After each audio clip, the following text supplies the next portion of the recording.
How's it going? This is Ty with Fiction and Copy Decoded with another copy thought for today. I thought I would expand on what I had mentioned yesterday about villains versus caring friends and talk a little about what villains might do or what might say. Now, this is in no way to be construed as professional or other counseling type advice. This is just interesting things that I've noticed based on what other people have told me or what I've observed.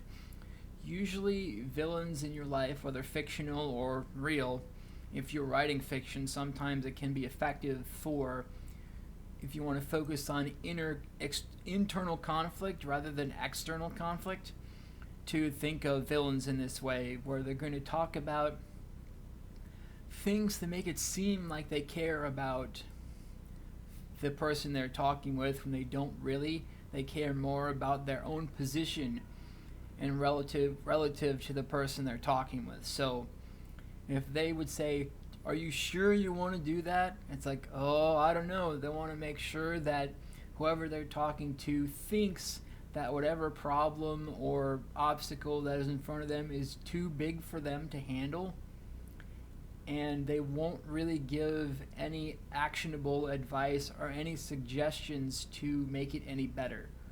Sometimes friends won't do that because they don't know anything about it. Sometimes that can be the case. But other times, villains won't really do it at all because they want you or your character to just think about that, to think of the enormity of the problem in a way so that they will give up, that they won't advance. That your character or your prospect won't advance beyond where they are now, so that their problems won't be solved and that they won't do anything worthwhile with their efforts, whether in life or any other aspect. It's because they want people want other people to be the same as them, like the old saying, misery loves company and so on. But some villains take more of a glee or satisfaction in making sure that within their vicinity nobody moves, because either they fear they might be lonely or it would create pressure on them to do the same. Really, a lot of times that's most likely what it's about. It'll create pressure on them to do the same, and they have to confront their own fears and their own shortcomings, and that's difficult to do.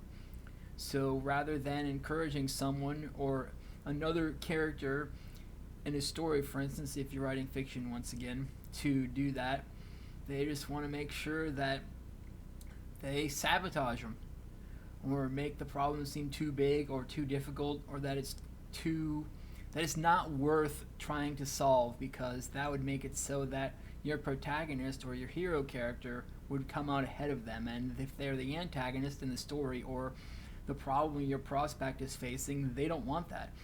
Because in real life too, sometimes problems, not all the time, but sometimes problems come in the form of other disgruntled, dissatisfied people who want to make it so that the rest of the world is not as miserable as they are, but satisfied in a dissatisfactory way with how their life is at the time, because they themselves are finding it too difficult to change it. And that's not how you want to be, ideally. But sometimes that's how people do end up, and unfortunately they try to bring others down with that. So if you're on the lookout for that, for somebody's intent, and whether they've known you for a long time and so on, if this is real life, and if they really have the best for you, if they're giving you a cautionary tale, go ahead and listen to them. But if not, take it with a grain of salt and think about it, whether they could be jealous. I mean, not everybody is jealous. Not everybody is jealous of everybody else, but plenty or enough of people are to make it so that it really is a real thing. But anyway, that'll be it for this one. I appreciate you guys swinging by. Go ahead and check out the links in the description if you'd rather, to the podcast and the blog down there. We will also catch you all in the next one. See you.